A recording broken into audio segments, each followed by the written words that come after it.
Em defesa dos direitos dos trabalhadores do campo, da agricultura familiar e da valorização dos pequenos produtores e da agroecologia, o deputado Carlos Neder, do PT, propôs o debate Terras para a Agricultura Familiar Alimentar São Paulo, para discutir o uso de terras públicas para assentamentos e reforma agrária. Assunto do Em Discussão de hoje. Os nossos convidados são o deputado Carlos Neder, do PT, que é coordenador da Frente Parlamentar em defesa dos institutos de pesquisa. Gabriel Veiga, diretor executivo da Fundação Instituto de Terras do Estado de São Paulo, o ITESP. E o sempre deputado Francisco Tito, da Comissão Pastoral da Terra. Muito bem-vindos ao estúdio da TV Alesp. Deputado, vamos falar da oportunidade deste debate nesta Casa de Leis. Bem-vindo. Obrigado. Eu acho que realmente a gente precisa dar publicidade a esse evento, um evento histórico, organizado aqui no Parlamento Estadual e que contou com a representação de vários membros, tanto do Poder Executivo em âmbito estadual, como também da Superintendência do INCRA em São Paulo. Nesse sentido, quero aqui cumprimentar o Dr. Gabriel Veiga por ter vindo na condição de diretor executivo do ITESP e também o nosso sempre ex-deputado e amigo Tito. A ideia dessa reunião surgiu em inúmeras audiências realizadas com a participação do INCRA, seja no prédio aqui da superintendência, seja em visitas a acampamentos e assentamentos. E em vários momentos a gente percebeu que era preciso fazer um diálogo com a participação tanto do governo federal como do governo estadual e que o parlamento não poderia se omitir. Então, eu tive a honra de ser incumbido dessa tarefa, entrei em contato com os 94 deputados, especialmente aqueles que fazem parte desta frente e de outras frentes que tratam da questão da agricultura familiar no estado de São Paulo, para propiciarmos essa troca de informações e trazermos também as demandas da população referentes à questão da reforma agrária, da agricultura familiar e uma oportunidade dos gestores apresentarem o trabalho que vem fazendo. E muitas informações trazidas aqui, seja pelo ITESP, seja também pela CESP, que é a Central Energética de São Paulo, não eram de conhecimento, pelo menos, de uma parte dos deputados. Sim. Então eu acho que foi bastante interessante a reunião. Doutor Gabriel Veiga, muito bem-vindo ao estúdio da TV Alesp. Falar também da contribuição da Fundação ITESP presente a esse debate. Bom, inicialmente agradecer mais uma vez ao deputado Carlos Neder pelo convite dessa audiência pública para tratar das questões da agricultura familiar, das áreas para a agricultura familiar. Sim. Tivemos no início da audiência pública a presença do nosso secretário de Estado da Justiça e Defesa da Cidadania, Dr. Márcio Fernando Elias Rosa, que depois teve que se ausentar, e a gente continuou na mesa, junto com o deputado e o superintendente do INCRA, tratando desse aspecto da agricultura familiar. São Paulo, o governo do estado, é um dos poucos estados, o primeiro a destinar terras públicas para assentamento de trabalhadores rurais, para que eles possam obter o sucesso econômico, o sucesso da cidadania no campo, produzindo os alimentos para as grandes cidades. São Paulo tem 139 assentamentos em terras públicas, mais de 7 mil famílias assentadas, que recebem os trabalhos, a assistência técnica, a ATER, da Fundação Instituto de Terras do Estado de São Paulo, com agrônomos, veterinários, zootecnistas, assistência social, servidores do ramo do direito, para que eles possam poder explorar essas áreas públicas, produzi-las e também comercializar os produtos que produzem no campo. Deputado Tito, muito bem-vindo aqui mais uma vez ao estúdio da TV Alesp. É sempre um prazer conversar com o senhor. Vamos falar existem terras públicas no estado de São Paulo para a reforma agrária? Há quem diga lá atrás, que com o agronegócio, com grandes negócios, grandes propriedades, pouco sobra para a agricultura familiar, que tem... Esse agricultor tem migrado para as cidades muitas vezes, ele vem buscar um lote de terra. Como fica? Existe essa possibilidade no estado de São Paulo, onde as terras são razoavelmente caras, para o acesso à terra? Sim, nós temos um grande desafio no estado de São Paulo. Nós temos aí em torno de 10 mil famílias cadastradas no INCRA, esperando um assentamento. 10 mil, o senhor falou? Cadastradas. Cadastradas.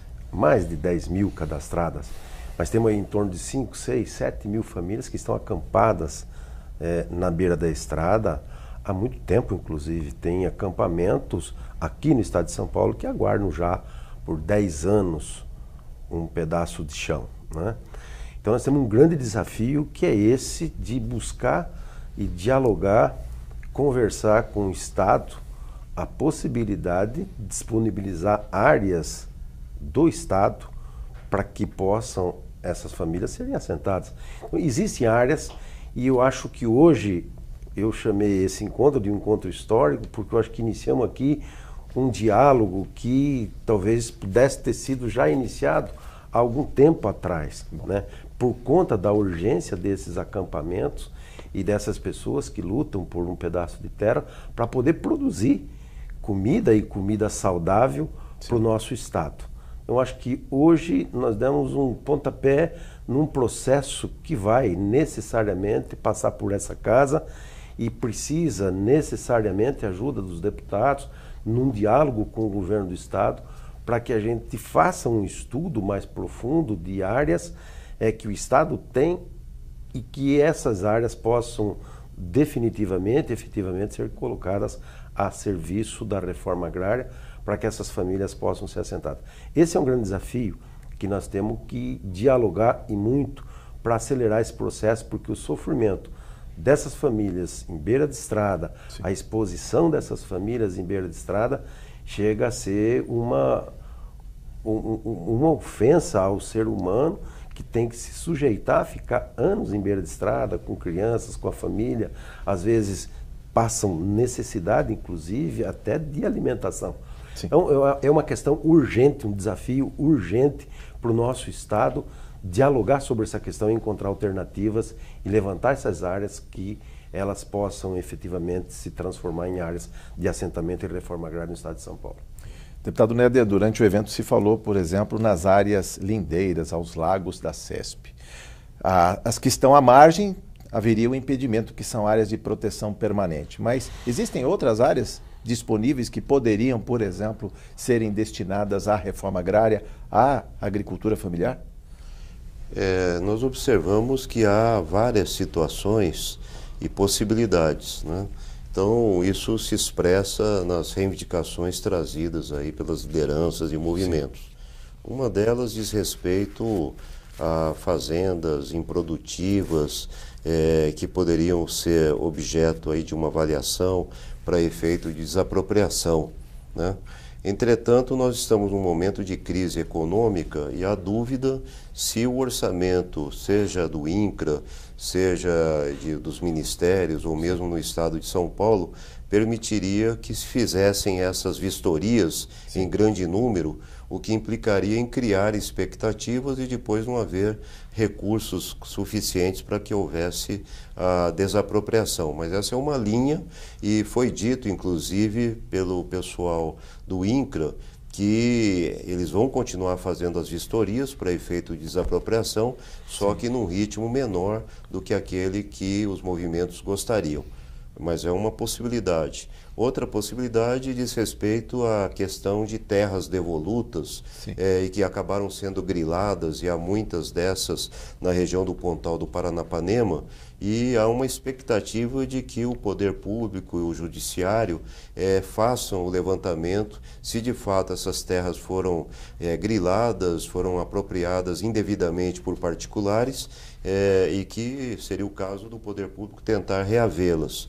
Ao lado disso, nós temos outras situações, que é o aproveitamento de áreas que são do poder público ou vieram a fazer parte do poder público mediante permuta. E aí você tem toda uma discussão sobre o entorno dos centros urbanos, áreas, sim, que em tese seriam áreas, por exemplo, para reorganização da estrutura urbana, mas que poderiam ser permutadas com a cessão de áreas para a reforma agrária, áreas, por exemplo, que hoje são objeto de permissão de uso, que é a título precário, e transformá-las em concessão de uso, uma vez que as pessoas têm expectativa, depois do assentamento, que elas possam ter algum nível de propriedade, vamos dizer assim, porque a situação hoje é muito frágil quando você está apoiado apenas na permissão de uso. Sim. Então, ao mesmo tempo em que se discute qual é o estoque de terras e como nós poderíamos utilizar recursos, por exemplo, do patrimônio da CESP, que foi citada, da Central Energética, nós poderíamos também analisar terras que são do município, do Estado, da União, mas que precisariam ser destinadas para o patrimônio do ITESP ou eventualmente do INCRA para efeito de assentamentos e quem sabe tirar aí um quarto dessa população que foi citada pelo Tito e que está acampada precariamente debaixo de lonas e cadastradas pelo poder público. E há interesse do governo em vender a CESP, no caso, essas terras também não estariam num pacote, digamos assim, para investidores internacionais? Bom, o que foi dito ali é que a CESP é uma empresa, portanto uma SA, Sim. O maior acionista é o governo do Estado de São Paulo, mas há acionistas minoritários e, portanto, não cabe só ao governo do Estado decidir a destinação que será dada a esse patrimônio. Esse patrimônio interessa tanto a prefeitos, a universidades, como é o caso da Unesp, que gostariam de poder usar próprios vinculados à CESP e que estão localizadas nesses municípios, que poderiam ajudar na instalação de secretarias, órgãos públicos e não só a questão de terrenos, de imóveis que poderiam ser utilizados para efeito da reforma agrária. Sim. Entretanto, há uma informação mais recente de que o processo de privatização da CESP volta a ser considerado como uma possibilidade. Se de fato isso vier a acontecer, retomando um processo interrompido em 2016, então toda aquela ideia de nós utilizarmos esse patrimônio em benefício das políticas públicas, por exemplo, na área da reforma agrária, pode se tornar inviável se for dada uma outra destinação para esse patrimônio. Esse é um debate, o ITESP está acompanhando de perto como algo importante. Eu quero sua apreciação também, doutor Veiga, e principalmente explicar para o nosso telespectador. Quem promove a reforma agrária é o INCRA, mas existe a parceria com o ITESP. Onde entra o ITESP? Exatamente. A competência constitucional para a reforma agrária é da União, né, e por meio do INCRA. O ITESP, ele entra como um órgão de política agrária e fundiária do governo do Estado de São Paulo. Ele vem dos idos da década de 70 como departamento, 80 e 90 como um instituto de terras e no final da década de 90, em 1999, com a criação da Fundação Instituto de Terras do Estado de São Paulo, que é da administração indireta vinculada à Secretaria da Justiça. Então nós estamos aí na iminência de completar 20 anos de uma instituição sólida, com um quadro de funcionários dedicados à questão agrária e fundiária e que vem avançando na política pública de assentamentos estaduais do governo do Estado de São Paulo. O senhor fala quando é em avanço por conta da diferença que tem na lei de permissão, concessão, é isso justamente. Que é o avanço? Esse avanço foi nesses últimos 2 mandatos do governador Geraldo Alckmin, onde já consolidada a política pública do governador Montoro, da Lei 4957, que é o plano de valorização dos imóveis do Estado de São Paulo, valorizar com a implantação de assentamentos e nas questões da pesquisa, né? O ITESP fez um estudo, né, a pedido do governador, capitaneado pelo então diretor Marco Pila, e apresentou uma proposta de alteração da Lei 4957, que, submetida aqui à Assembleia Legislativa, teve a sua aprovação, transformando na Lei 16.115 de 2016, que foi denominado como PEPAS Família.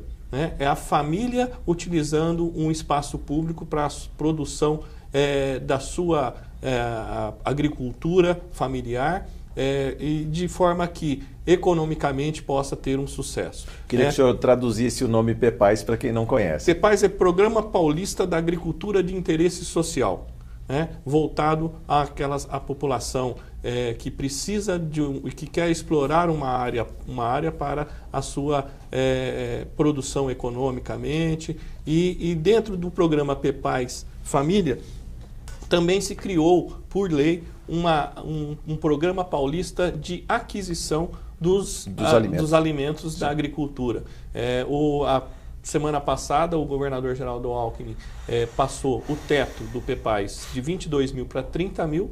Então, o assentado, o agricultor familiar, que é atendido pela CAT, né, que é da Secretaria da Agricultura, e o assentado, que é atendido pelo ITESP, pode vender diretamente para o governo do Estado, para o sistema penitenciário, para a educação, para a saúde, para o desenvolvimento social, para a Secretaria de Desenvolvimento Social, 30 mil reais dos produtos agrícolas e mais 30 mil reais em leite. Esse valor é mensal ou anual? Anual. R$ 2.500, no caso, para família. Seria mais 5 mil, né? Porque 5 mil. 60 mil no total. 60 mil. Então, cada família assentada, cada família da agricultura familiar pode vender para o Estado diretamente, por chamada pública, sem o atravessador, até R$ 5 mil por mês. Né? O que é um ganho mais de 5 salários mínimos só com essa venda direta ao Estado. Para você ter uma ideia, nós temos mais de 15 milhões de aquisição de produtos da agricultura familiar, da agricultura de alimentos, e também agora com o Pepais Leite, que saiu o ano passado, já tem 600 mil de leite vendido pelas cooperativas. E é possível se quantificar, por exemplo, a agregação de renda nas comunidades, porque tem cidades pequenas aí que vivem da agricultura, Sim. O efeito disso na geração de emprego e renda?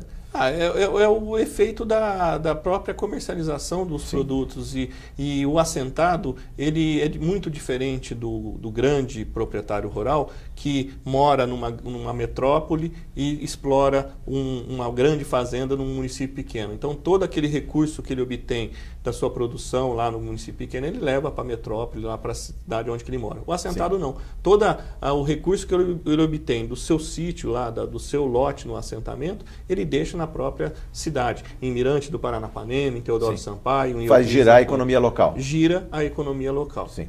Deputado Tito, sobre aquele número que o senhor falou anteriormente, vamos explorar um pouquinho mais. O senhor falou em 10 mil famílias. Se hoje, em 139 assentamentos, se não errei, 7 mil famílias atendidas, como atender 10 mil que estão aí debaixo da lona, vamos dizer? E mais do que isso, a terra suficiente? Qual seria o módulo ideal para contemplar tanta gente que ainda não tem terra? Olha, são muitas perguntas de uma vez, desculpa. Mas precisamos fazer também uma observação com relação aos cortes que houveram agora nesse governo do Michel Temer. Né? O PAA, que era o Programa de Aquisição de Alimentos, foi praticamente anulado. O recurso para aquisição de terra, ou arrecadação de terra, também praticamente não existe para o Estado de São Paulo. A cesta básica dos acampados também foram cortadas. Então, são grandes problemas que foram criados nesses últimos 2 anos para os acampados de beira de estrada, na expectativa de que eles sejam contemplados e assentados, porque se um Estado, se o INCRA é o responsável direto pelo assentamento e corta o recurso, não tem recurso para arrecadar, para comprar terra, para desapropriar terra, então a expectativa de ser assentado passa a ser um desespero, ao invés de uma expectativa. Então, por isso que o Estado de São Paulo tem problemas jurídicos para serem resolvidos, mas tem área suficiente para assentar esse número de famílias que temos áreas, em terras devolutas, em terras que estão em demandas judiciais. Existe terra. O Estado de São Paulo é muito grande. Existe. O próprio Estado de São Paulo também pode ceder algumas áreas disponíveis para poder a fazer esse assentamento. O problema é que nós não temos, de fato, um programa de reforma agrária. Sim. A opção dos governos não tem sido a reforma agrária. A reforma agrária vem a reboque dos movimentos, das ocupações e desses problemas todos que a gente acompanha todo dia no Estado e no Brasil. Então, terra no Brasil, seria escandaloso dizer que no Brasil não tem terra para assentar essas famílias. No Brasil, hoje nós temos em torno de 180, 190 mil famílias acampadas em beira de estrada. E o Brasil, do tamanho que dizer que não tem terra seria uma contradição. Então, existe terra sim, o que falta é vontade política, o que falta é determinação do governo em estabelecer programas para a reforma agrária. Né? Nós temos, historicamente, a reforma agrária no Brasil praticamente nunca aconteceu, nunca foi programa de governo. O que tem tido é o programa de assentamentos né, por conta da pressão dos próprios movimentos e para resolver problemas sociais. Mas a terra como tal nunca foi pauta para se pensar e estabelecer e criar programas de reforma agrária. Nós estávamos aqui no encontro agora discutindo o problema dos filhos que já nasceram, que já cresceram, que estão se casando e como é que faz. Né? E como fixar, né? Como esse fixar, jovem exatamente. à terra. Então, nós temos um índice de êxodo rural da juventude muito grande no estado de São Paulo e no Brasil. Por quê? Porque os pais foram para a terra e eles acabam crescendo, a família crescendo, e a terra acaba sendo pouca para aquela família toda sobreviver da terra. Então, existe terra, nós temos que dialogar e muito. E eu acho que o mérito desse encontro é ter colocado numa audiência pública várias autoridades. Todos os atores ali, os né? atores Sim. e, sobretudo, o pessoal dos movimentos sociais que articulam essas lutas pela reforma agrária num diálogo sério, aberto e comprometido para que daqui para frente a gente possa, quem sabe, avançar e resolver problemas crônicos que nós temos pela estrada aí. Nós temos assentamentos nós temos terra aqui no estado de São Paulo que já foram pagas para o INCRA. O proprietário entrou na justiça porque não concordou com o preço. Com o valor pago. Com o valor pago. E esse acampamento se arrasta há 10 anos. Sem nenhuma segurança jurídica para quem está na terra. Jurídica, e a terra está lá e acaba não acontecendo o assentamento dessas famílias.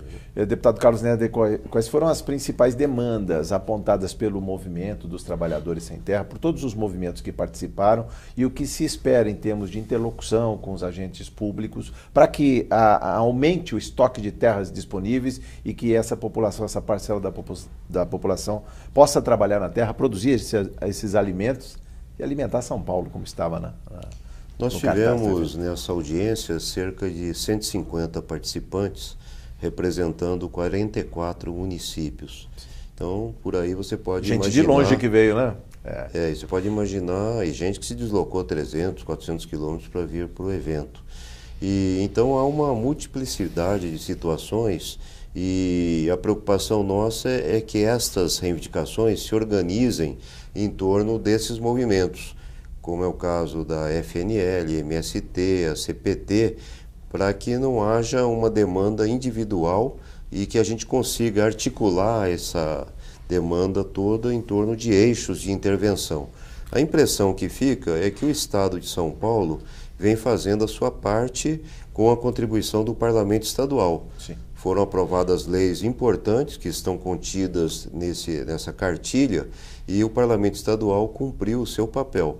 Claro que nós, que somos da oposição, queríamos que houvesse algumas mudanças nesse projeto. Nem todas as emendas que apresentamos foram consideradas, mas o fato é que se nós compararmos a situação de São Paulo com o que acontece hoje na União, é isso que o ex-deputado Tito colocou.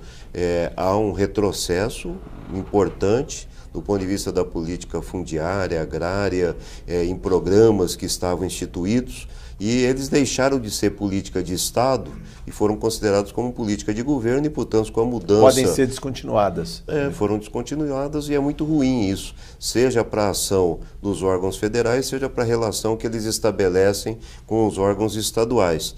Então, uma preocupação nós temos hoje orçamento disponível, tanto em âmbito da União como do Estado, para que nós possamos ter uma política mais agressiva para enfrentar esse problema da disponibilidade de terra para efeito da reforma agrária ou dos assentamentos ou a questão da agricultura familiar.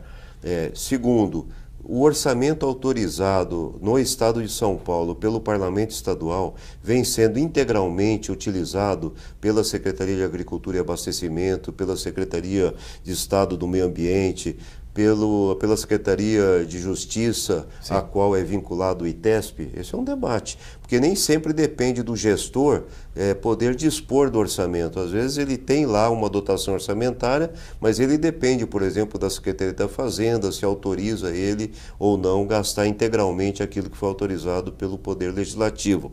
Mas isso, mesmo gastando na totalidade, pode ser insuficiente para a necessidade nessa escala que temos no estado de São Paulo. Vem daí a expectativa de não apenas gastar adequadamente o orçamento, naquilo que foi autorizado, mas que a gente consiga buscar novas fontes de receita e, ao mesmo tempo, olhar no nosso entorno. Então, por exemplo, é possível utilizar parte desse patrimônio da CESP, como nós estamos vendo a questão do patrimônio das universidades públicas. Sim. O senhor está vigilante, seu mandato, principalmente, questão dos institutos públicos. Porque eu coordeno duas frentes parlamentares, uma em defesa das universidades públicas e outra, como você disse, em defesa dos institutos públicos de pesquisa.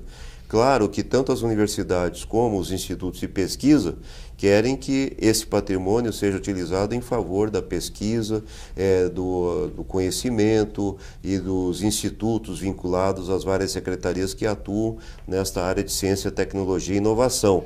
Mas, se nós não encontrarmos uma alternativa de estoque de terras para efeito da reforma agrária, as pessoas começam a olhar para esse patrimônio das universidades e também dos institutos de pesquisa pensando, bom, mas será que não é o caso da gente trazer esse patrimônio para a reforma agrária? E há toda uma relutância em fazer desta forma. Doutor Veiga, o senhor pode explicar como é que funciona essa roda?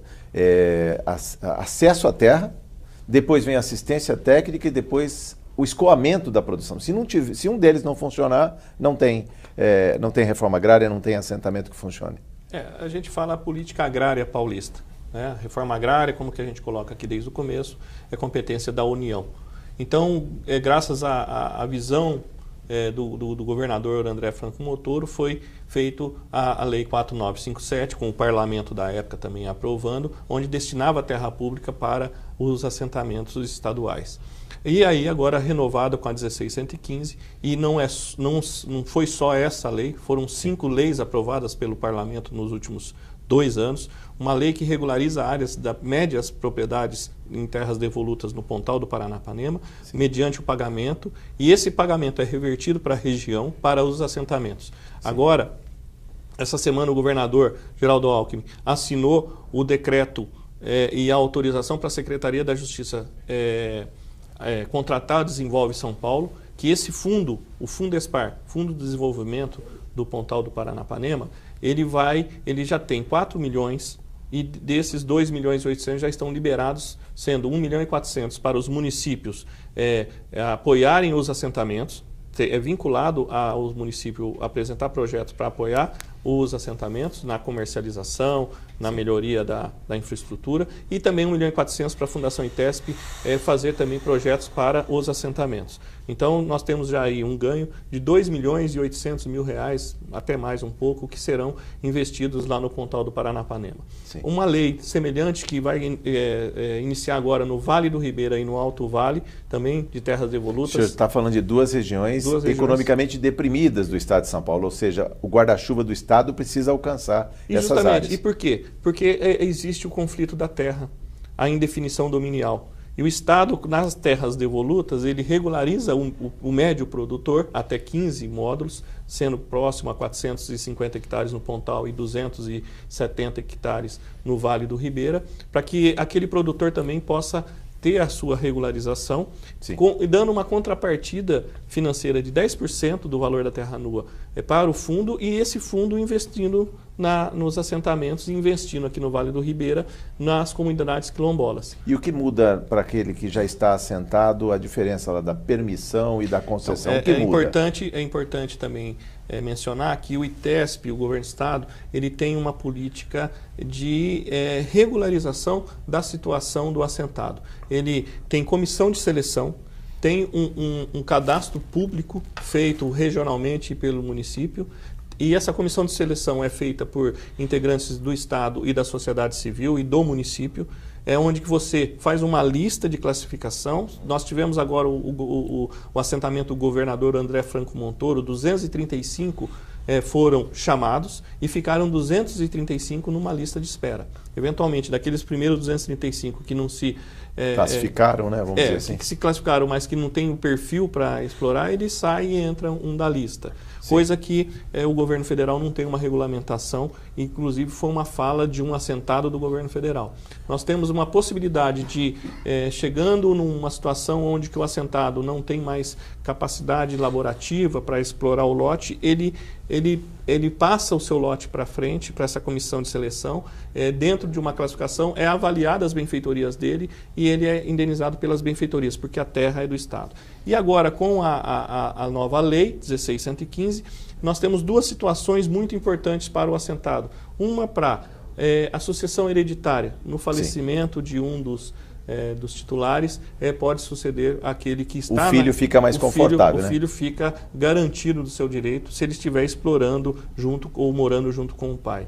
E outra é a parceria agrícola, onde o filho pode fazer com o pai uma parceria, explorar uma parte do lote recebendo novos recursos. Porque no governo federal é só uma DAP, Declaração de Aptidão de Produtor. Então, no estado de São Paulo já pode fazer mais de uma DAP. Então, é mais um recurso que entra, tendo que ser uma cultura diversificada. Se está tratando com leite, tem que ser uma agricultura, um outro tipo de exploração.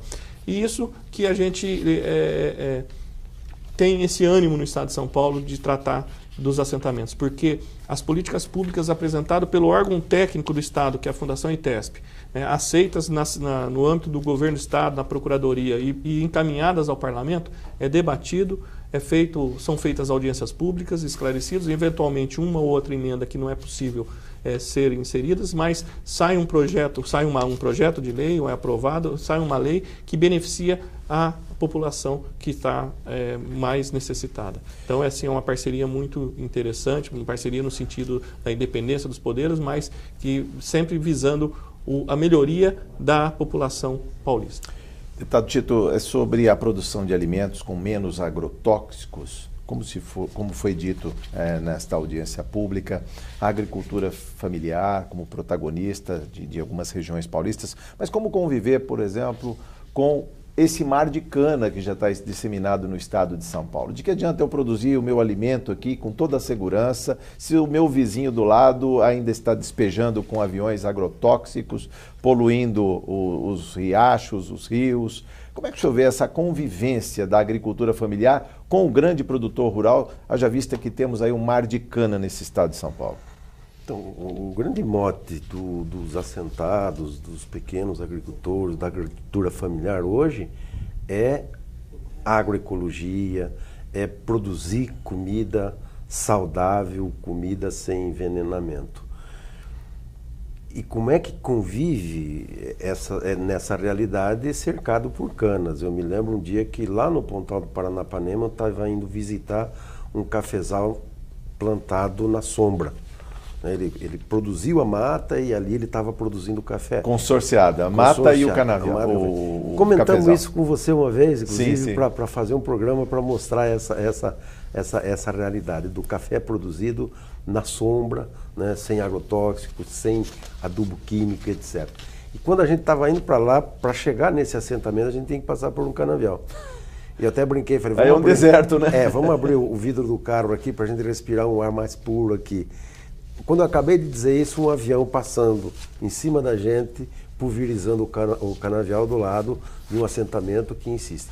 Aí existe um outro conflito estabelecido e uma movimentação, inclusive, para a proibição de pulverização aérea em grande escala, né? Porque senão você não consegue fazer avançar essa ideia da produção de comida sem veneno. Né? E a gente sabe o quanto o veneno tem entrado na agricultura e o quanto de veneno nós estamos comendo a cada dia da nossa vida. Eu falo disso também porque cabe a esse produtor rural preservar as nascentes, preservar a mata ciliar, digamos assim, preservar a mata e com isso possível e eventualmente receber os tais serviços ambientais, ser compensado por esse esforço de manutenção da flora e da fauna. Claro, porque o pequeno agricultor é aquele que mais cuida do rio, é aquele que mais cuida do meio ambiente, é aquele que começa a produzir, inclusive, nós temos visto o resultado aí depois de 20 anos, 25 anos, mina d'água aparecendo em sítios onde a mata se recompôs. Sim. E ali se produz agricultura sem veneno, né? Então, existem exemplos muito claros no estado de São Paulo, no Brasil, que o caminho é esse, desse reencontro, né, com a natureza e de recomposição da mata ciliar, de recomposição da natureza e da produção de água, sim, sobretudo, né? Porque essa agricultura que nós temos, ela é extremamente devastadora da terra, do solo e já estamos pagando um alto preço por conta disso, com as mudanças climáticas. Água, né? Não só a produção de alimento, mas ele contamina o alimento e contamina a natureza. Pela oportunidade, doutor Gabriel Veiga, o ITESP, a Fundação ITESP também é parceira nesse propósito aí com o programa Nascentes, é isso? São 12 milhões de mudas plantadas? Com certeza. A Fundação ITESP, quando é arrecadada uma área, infelizmente no Pontal, foi uma área degradada que os produtores ou os ocupantes não cuidaram. Até 10 anos atrás, vamos falar, a questão ambiental ela era muito fragilizada. Sim. E o ITESP tem, o governo do estado, que é o titular da área, ele tem um déficit ambiental nessas áreas. Então nós fizemos uma parceria, entramos no programa Nascentes, que é um programa exitoso do governo do estado. Diversas secretarias. Diversas secretarias. Nós colocamos no banco de áreas todos os assentamentos e nós temos um projeto de 12 mil hectares a serem recuperados. São mais de 20 milhões de mudas de árvores nativas que serão plantadas. Hoje nós temos aproximadamente 1 milhão já entre as que já estão plantadas e as que já estão contratadas. Como que funciona? Alguém da iniciativa privada, um particular que recebeu uma multa, ele pode utilizar esse espaço público para fazer a recuperação. Nós, provavelmente ainda esse ano, teremos o primeiro assentamento do estado de São Paulo com todas as suas áreas ambientalmente protegidas recuperadas, que é o assentamento Florestan Fernandes em Presidente Bernardes, né?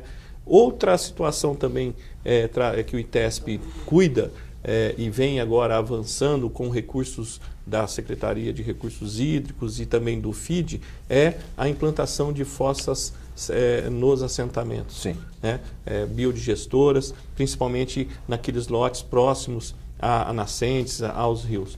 Nós temos aí 7 mil famílias assentadas e esse ano, com esse novo projeto que a gente apresentou ao FID, nós teremos praticamente 1000 lotes com as fossas, quer dizer, tratando adequadamente o esgoto doméstico, de forma que você não atinja o lençol freático, sim, ou os próprios rios e córregos dos assentamentos. Então, nós temos aí no futuro próximo, acredito eu, uma melhoria na qualidade ambiental dos assentamentos, com essa introdução da vegetação e também na qualidade da ambiental, quer pelos poços artesianos, que o ITESP só nesses últimos anos já foram mais de 50 poços feitos nos assentamentos. Nós temos aproximadamente 250 poços artesianos. E água de qualidade. Água de qualidade. O Aquífero Guarani está ali pertinho, está na vizinhança. Com certeza. E também no saneamento aí, para essa população. Deputado, vamos falar desses desafios que se colocam a partir desta reunião, tida como histórica nessa casa, os encaminhamentos próximos e o diálogo que está sendo travado com as autoridades, com os governos. Nós estamos falando do governo federal, governo estadual e também o movimento social. Não pode ser um evento esporádico, é preciso que haja continuidade nessa relação entre instituições, com a sociedade civil, e o parlamento se propõe a isso, seja nas comissões permanentes ou nas frentes parlamentares. Há uma disposição dos órgãos que aqui vieram de estarem abertos também a novas reuniões, audiências, discutindo inclusive mudanças na sua própria forma de organização para serem mais permeáveis à participação e poderem inclusive divulgar mais o trabalho que fazem. Por exemplo, o diretor da Fundação ITESP traz aqui uma série de informações que provavelmente boa parte de quem está nos assistindo não tem conhecimento. Então eu acho que a divulgação ela não está centrada na figura de quem exerce o cargo, mas dos programas, projetos que são importantes serem conhecidos pela população. E como há uma avaliação muito negativa do Parlamento Estadual, é uma oportunidade também das pessoas enxergarem que o Parlamento, no caso a Assembleia Legislativa de São Paulo, pode cumprir um papel importante fazendo um debate consistente do ponto de vista técnico, trazendo informações técnicas, científicas para esse ambiente da produção legislativa. E nós estamos associando aqui dois olhares, um olhar técnico, e é preciso ressaltar a qualidade do corpo de trabalhadores, servidores, por exemplo, da Fundação ITESP, e a gente vê isso em outras fundações e institutos públicos de pesquisa, e o olhar humano, trazido aqui pelo Tito, que é observar a violência institucional e a violência que está dada na sociedade quando o poder público se omite, se ausenta ou não consegue resolver a tempo situações que vão se cronificando e, ao mesmo tempo, a violência que se observa na sociedade, que se reflete, inclusive, no ambiente das famílias, sim, nas relações humanas. Então, todos nós devemos nos preocupar em encontrar uma solução mais rápida para esses temas e expectativas que a população tem. Vamos fazer uma rodada de considerações finais. Eu quero conversar com o deputado Francisco Tito, da Comissão Pastoral da Terra, também conclamando a população, a sociedade de maneira geral e os gestores municipais. Eu acho que os municípios, os 645 municípios paulistas, têm que também estarem par e passo aí com a luta desse trabalhador sem terra, da agricultura familiar, também oferecendo condições para que haja a fixação desse homem na terra, para que haja menos êxodo, né, essas cidades inchadas. Como é que o senhor vê essa matéria, deputado Francisco Tito? Claro, eu acho que é um movimento de várias mãos, né? Sim. Acho que todo mundo tem que dar a sua contribuição para que isso possa acontecer e acontecer de forma mais rápida. Sim. O que a gente não tem visto muito acontecer.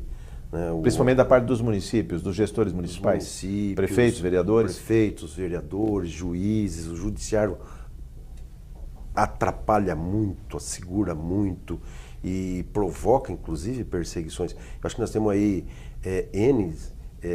reintegrações de posse. Nós tivemos no final do ano passado, até o Natal, foram muitas reintegrações de posse, perseguições, dificuldade dos municípios em entender que esses acampados também precisam ser atendidos do ponto de vista social, do ponto de vista da água e do ponto de vista da proteção, né? Então, eu acho que é um apelo também aos municípios, aos gestores, que entendam essa realidade e que ajudem a amenizar o sofrimento, a dor dessas famílias que estão acampadas em beira de estrada e que precisam de um pedaço de terra, que precisam de cuidados, né? Senão a situação fica cada vez mais difícil. Jagunços, nós temos jagunços no estado de São Paulo ameaçando quase que cotidianamente alguns acampamentos. Nós temos a ação da polícia também tem sido muito violenta em relação aos acampamentos, né? As famílias são constantemente ameaçadas, e ali tem crianças, ali tem jovens, ali tem adultos que sofrem com toda essa situação de descaso e de descuidado dessas pessoas. Então é preciso que os municípios, os gestores, o Estado se empenhem mais em olhar para essa realidade e cuidar dessas pessoas com mais carinho. Doutor Gabriel Veiga, o que faltou dizer aí? Bom, a contribuição do ITESP, né? O ITESP ele vem trabalhando para que a gente minimize, né? Inclusive nós temos no ITESP uma assessoria de mediação de conflitos fundiários. E a gente pode falar com grande certeza que, não obstante a existência de acampamentos ainda no estado de São Paulo, como colocado aqui pelo deputado, a questão constitucional é do governo federal, mas a gente está sempre presente nesses acampamentos, em eventuais reintegrações de posse, para que não ocorram conflitos. A ordem jurídica ela precisa ser atendida, e a gente busca, dentro das nossas condições, que a questão social também seja atendida. Então, os conflitos fundiários foram praticamente zero não obstante essa situação ainda de alguns acampamentos no Estado. Mas o ITESP, ele vem subsidiando a Procuradoria nas ações para a retomada de terras devolutas e, como foi dito, tanto lá como agora a gente pode falar publicamente a todos que estão nos assistindo, que os últimos assentamentos feitos no Estado de São Paulo foram feitos pelo governo do Estado. São 3 assentamentos no final de 2016 e em 2017 que beneficiaram mais de quase 400 famílias, 380 famílias, né, que receberam, que saíram também de acampamentos, né, receberam o lote, e agora a gente sempre fala, é uma corrida de obstáculos. Vem mais um obstáculo, que é introduzir essas famílias na produção e na comercialização. No PEPAS, nas compras, nos 30% de compras dos governos, né? Claro. Nas compras públicas, quer do governo federal ou mesmo do governo do Estado. Mas só que isso o Estado, como o nosso governador fala, não deixa ninguém para trás. Nós estamos com as nossas equipes atuando para que essas famílias possam ter o sucesso na produção e tão sonhada a exploração de seu pedaço de terra. E agradecer mais uma vez o convite do deputado Carlos Neder, e sempre quando convidado o ITESP se fará presente. Muito obrigado. Deputado Carlos Neder, o que faltou dizer? Nós teremos sequência nas audiências, estamos solicitando uma audiência junto ao Procurador-Geral de Justiça, que é o chefe do Ministério Público Estadual, uma vez que é preciso que haja uma ação concatenada com os promotores em diferentes áreas, somando ao poder público, especialmente ao ITESP e ao INCRA, porque nem sempre a gente conta com a compreensão adequada do poder judiciário ou mesmo das forças policiais. Então nós precisamos formar opinião de tal maneira que as decisões sejam mais embasadas, tecnicamente conhecendo políticas públicas e o que esses órgãos já vêm fazendo. Então nos pareceu que conversar com o Ministério Público é algo necessário. Além disso, haverá reuniões em cada um dos órgãos, inclusive com o ITESP, e nós pensamos que seria importante também uma audiência em Brasília, porque esse retrocesso que se observa em Brasília do ponto de vista de congelamento de recursos, de desconstrução de órgãos que levaram anos para serem organizados, é algo muito ruim, porque o esforço que se faz, por exemplo, num estado como São Paulo, não encontra o apoio necessário por parte da União. Este ano nós temos eleições e nós queremos que os partidos políticos, que os vários candidatos coloquem esses temas aqui debatidos como sendo prioritários nas suas plataformas e que haja propostas consistentes e que tenham caráter de política de Estado e não de governos, portanto que tenham continuidade independente do resultado eleitoral. Muito obrigado, parabéns e sucesso na empreitada. Deputado Carlos Neder, doutor Veiga, muito obrigado. Deputado Tito, muito obrigado por sua audiência. Até o próximo Em Discussão. Eu espero você.